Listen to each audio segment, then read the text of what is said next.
O Livro de Ouro de Saint-Germain. Autor, Pancária, seu irmão na senda da luz.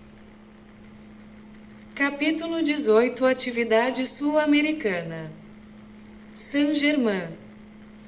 Invocação, ó, tu, poderosa presença iluminadora que eu sou.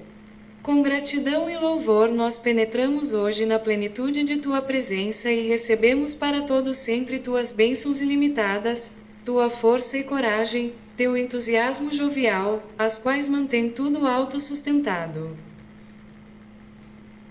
Sabemos que só existe uma presença e eu sou, essa presença, de toda a atividade, de toda sabedoria e poder, e na liberdade dessa poderosa presença nós permanecemos serenos, impassíveis no meio de todas as coisas externas que parecem indicar o contrário. Mantenho-me sereno em tua grandeza eterna, suplico teu grande domínio no lugar que ocupo. Permaneço na radiação do Deus eterno, olhando-te sempre em plena face. Trago-vos saudações da grande hoste, como também suas bênçãos pelo entusiasmo feliz que se estabeleceu.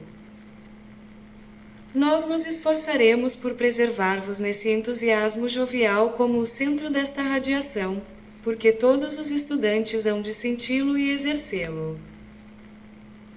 Bem mais do que se previa para esta semana foi realizado, e nós nos regozijamos grandemente convosco. A bênção amorosa de um estudante, para com outro é muito recomendável, e este simples acontecimento abrir-lhes amplamente a porta para que recebam a abundância que lhes é destinada. Discurso.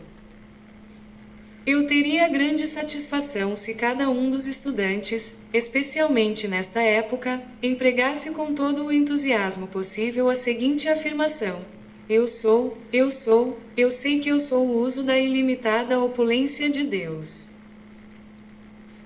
Desejo esclarecer que, quando há um grupo de discípulos trabalhando em harmonia, segundo o mesmo princípio, se eles empregam essa afirmação, não só trazem para dentro do seu mundo o uso esta grande opulência como beneficiam os outros colegas com as mesmas bênçãos, porque eu sou a presença em cada um. Isso constitui enorme poder de cooperação. Os discípulos que mantêm entre si a atitude de bênção afetuosa, estão realmente aconchegados no abraço da grande presença eu sou, e quando comandam sua ação estão estendendo aos demais companheiros as mesmas graças e energia que obterão. Essa é a atitude correta que deve ser sustentada e, se for mantida com sinceridade no coração de cada um, a ninguém, dos que estiverem dentro deste abraço, faltará o que quer que seja necessário, mas o discípulo que permitir qualquer sentimento de desamor para com os outros, privar-se-á dessa grande radiação e bênção. Entremos agora na compreensão simples da vontade de Deus e do livre-arbítrio. O desejo de Deus é a abundância de benevolência, o legado de cada um de seus filhos. Quando buscais a luz com sinceridade, mediante o emprego da poderosa presença eu sou, é impossível que experimenteis algo que não seja a vontade de Deus. Como filhos de Deus, a quem o Pai deu livre-arbítrio para que possais escolher, deveis compreender que somente a vós compete decidir o que deverá atuar em vossas vidas e em vosso mundo, como decorrência de vossa direção consciente. Deus é o princípio de toda a vida e cada filho seu é uma parte consciente, ativa e individualizada desse uno e grande princípio de vida, amor e poder. Deus fez depositário cada um de seus filhos dessa consciência maravilhosa, a qual é onipresente e eternamente elástica, capaz de ser dirigida a um ponto focal a fim de escrever com pena de luz, ou expandir-se até abarcar a terra. A consciência é sempre dirigida pelo livre-arbítrio. É falsa a ideia estabelecida pelo pensamento ortodoxo, de que Deus age segundo sua própria vontade na vida de um indivíduo ou de uma nação. Deus somente atua através da mente da sua própria individualização, que se reveste das personalidades que vedes em torno de vós. Essas personalidades são apenas veículos para uso e expressão dessa poderosa individualidade, que é a vontade de Deus e vosso livre-arbítrio, sendo que este só entra em ação por meio da vossa direção consciente. Afirmo-vos que todas as funções de vosso corpo são mantidas através de uma ação consciente, ainda que não possais perceber, mas à medida que penetrardes cada vez mais profundamente na consciência da poderosa presença Eu Sou, ireis compreendendo que é impossível ato algum externo realizar-se sem a ação autoconsciente. Podeis comprovar isso de uma maneira muito simples. Se desejais executar uma ação física, mover a mão, por exemplo, essa atividade vem sempre precedida do pensamento de executá-la, de outro modo a mão não se moveria. O que os humanos convencionaram chamar ação involuntária é que os ilude na compreensão do seu próprio ser.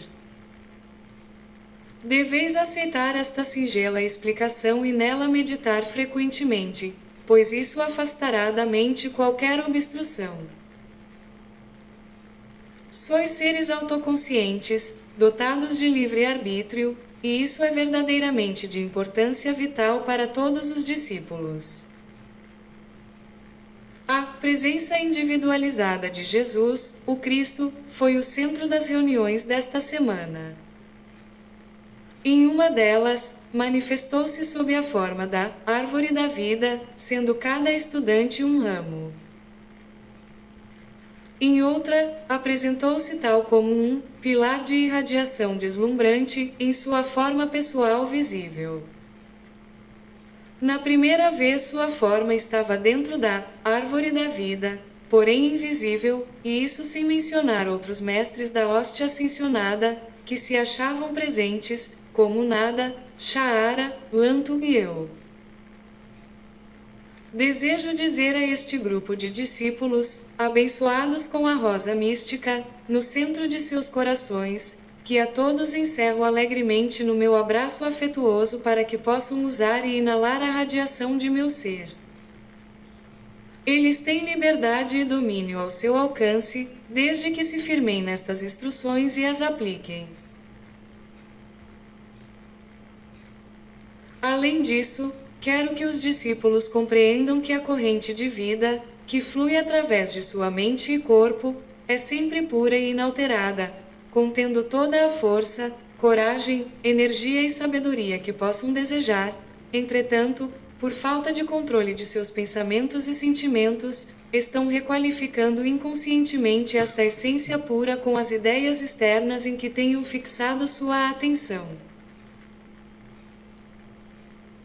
Formar o hábito de permanecer autoconsciente de que eu sou a única inteligência em ação, naquilo em que a mente estiver ocupada, no momento, evitará que esta poderosa e maravilhosa corrente de vida venha a ser deslustrada, eu diria, desqualificada pelas errôneas concepções da atividade externa da mente.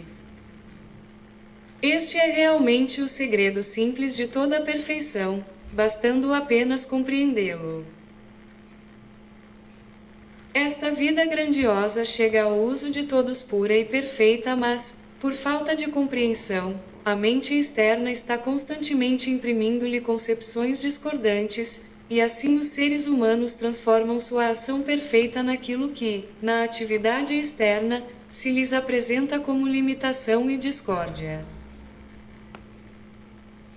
Isso deveria mostrar claramente a atividade simples e autoconsciente a ser mantida, a fim de conservar esta vida maravilhosa e perfeita que está constantemente fluindo através de vossas mentes e corpos, em seu estado de pura fragrância.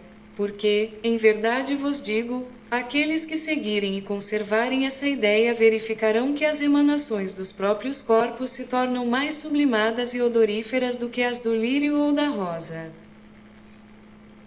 Além disso, Com a consciência dessa perfeição, que flui perenemente para o seu uso, poderão conhecê-la como saúde e beleza perfeita de rosto e forma, até que a sua radiação resplandeça como o sol. Ó, amados discípulos! Sendo isto tão simples e requerendo tão pequeno esforço conscientemente sustentado, não vale a pena dar tudo o que é preciso de vossa parte para entrar na plenitude desta corrente de vida e receber sua abundância e suas bênçãos? Houve uma vez, na atividade oriental, uma sociedade secreta, originária da China, mantida gloriosamente na luz, até que o dirigente da ordem supôs que sua filha, a quem amava profundamente, tivesse sido morta por um inglês, num dos saques praticados por tropas de soldados durante a guerra. Não era o caso, entretanto isso resultou na dissolução da ordem. As representações teatrais de Fu Manchu são relatos do acontecimento para o mundo exterior, mostrando como a luz pode ser desvirtuada por algo que provocou o sentimento de vingança. O ser conhecido por Fu Manchu era, no começo daquela atividade, uma alma bela e admirável. Contudo, e os fatos demonstram, os estragos da guerra e a falta de controle do pensamento e sentimento no indivíduo puderam acarretar tal distorção na corrente da vida. Em relação à atividade sul-americana, a respeito da qual o presente trabalho focaliza prazerosamente a atenção, tenho a dizer, até que este foco de radiação começasse, a maioria duvidava, exceto Mestra Nada e eu, da possibilidade de se estabelecer tal foco nesse agitado mundo ocidental. É que eles não sabiam nem conheciam a existência de nossa longa associação, que nunca lhes fora revelada. Assim, assumindo a exclusiva responsabilidade, disse: experimentarei. Tenho agora a cooperação integral de todos aqueles que poderiam fazer objeções. O mestre de Vênus e Lanto também aderiram a nós. Eu lhes disse: chegou o tempo no qual aqueles que estão fora dos retiros podem ser convertidos em verdadeiros mensageiros da luz. Graças a vós, provei que tinha razão. Agora, naturalmente, peço a todos permanecerem comigo em apoio a esta afirmação. Isto prova que é possível estabelecer-se a poderosa presença ativa em meio a uma tormenta. Sempre o afirmei, e por muito tempo estive sozinho, mas a capacidade de assimilação dos discípulos no emprego da presença eu sou, está possibilitando realizações extraordinárias, e, digo sinceramente, para vosso estímulo, que sendo esta maravilhosa condição mantida no ponto a que chegou, não é impossível venham diversos seres ascensionados tomar assento entre vós, visíveis em seus corpos físicos. Isso não é exatamente uma questão do desejo dos discípulos em obtê-lo, depende antes da preparação dos mesmos. Esse bom irmão até pouco tempo ignorava isso, mas por 30 anos ele vem sendo preparado para esse mister. Durante metade desse tempo, sua preparação era levada a efeito no invisível, e foi uma coisa notavelmente bela para todos os que a observaram. Discípulo, a noite passada, enquanto eu estava em meditação profunda, ouvi as palavras, na cidade de Delhi. Mestre, realmente significa na cidade da luz. Discípulo, na segunda-feira, dia 29 de novembro de 1932, ouvi, pela manhã, antes da prática, e hoje novamente, as palavras de Jesus: estivestes comigo em minhas provações, agora me vereis em minha glória e vereis a recompensa que meu Pai me dará. Mestre, e assim será em vossa experiência externa. As mesmas palavras que Jesus usou em épocas passadas, todos podem empregar e empregarão algum dia, em algum lugar, com êxito, pois as palavras que ele proferiu em todos os tempos exprimiam vida e continham em si aquela vida ascensionada ou vida perfeita. Pergunta: como está a situação mundial? Resposta: não deverá ter sido tão favorável ao elemento que procurou introduzir-se, conforme esperavam. O velho ditado: se der discorda em demasia a um bezerro, ele se enforcará, é verdadeiro com relação a certas forças. Muitas vezes, quando os homens pensam ter conseguido uma vitória fácil, o que fizeram foi cavar sua própria sepultura. Foi para mim motivo de grande alegria provar que, em terras da América, para a qual desde longo tempo venho trabalhando, havia quem pudesse receber o que estáis recebendo e agora divulgando. Foram os mestres de Vênus que viram isto comigo há bastante tempo. O campo de ação dos Kumaras era outro, mas agora eles estão atentos a esta realização. Não há irradiação emitida de parte alguma do universo, que não seja através de projeção consciente. A radiação das estrelas, projetada para a nossa Terra, não pode entrar em contato com o orbe sem a direção consciente do ser cósmico, que é a presença dirigente consciente da estrela ou planeta. É essa orientação consciente que faz com que a radiação de um planeta para outro chegue ao seu destino, mas a radiação assim dirigida não leva consigo nenhum aspecto adverso para qualquer indivíduo nesse lugar. As leis cósmicas universais da Terra, que impelem ao desenvolvimento por meio da lei da experiência, encerram em si o que conheceis como resistência. Se não houvesse aquilo que o indivíduo conhece como resistência, ele não faria esforço consciente, e isso tornaria impossível o progresso dentro do conhecimento, ou seja, o retorno à casa do Pai, de onde se extraviaram os filhos da terra. Resistência nada tem que ver com discórdia. Resistência é uma lei natural, a discórdia é uma criação humana. Não há discórdia no universo, exceto a que a personalidade cria. Adota-e a consciência, eu sou a presença governante disso. O desejo se apresenta, em primeiro lugar, na mente, e se adotais a consciência, eu sou a mente pura de Deus, o pensamento é consumido e a mente humana fica inteiramente libertada do desejo. Quando um líquido se precipitar em vossa mão, instantaneamente qualificai-o como luz líquida, e ele se manifestará como tal. Ordenai para que se manifeste essa qualidade antes do início da precipitação. Um estudante não deveria esperar ver a mesma atividade que outro, não se deve supor que os estudantes vejam ou sintam do mesmo modo. Não há um momento, durante o dia, em que não visualizemos algo porque o poder da visão está agindo todo o tempo. Afastai tudo da mente, exceto a imagem que desejais, porque ela é tudo o que vos interessa. Não deixeis que a atenção se focalize na vã aparência.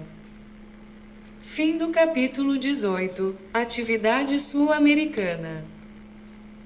Muito obrigado por acompanhar a audição deste capítulo da maravilhosa obra O Livro de Ouro de Saint Germain. Atenciosamente. G. Póvoas e Pedro Póvoas. Namastê.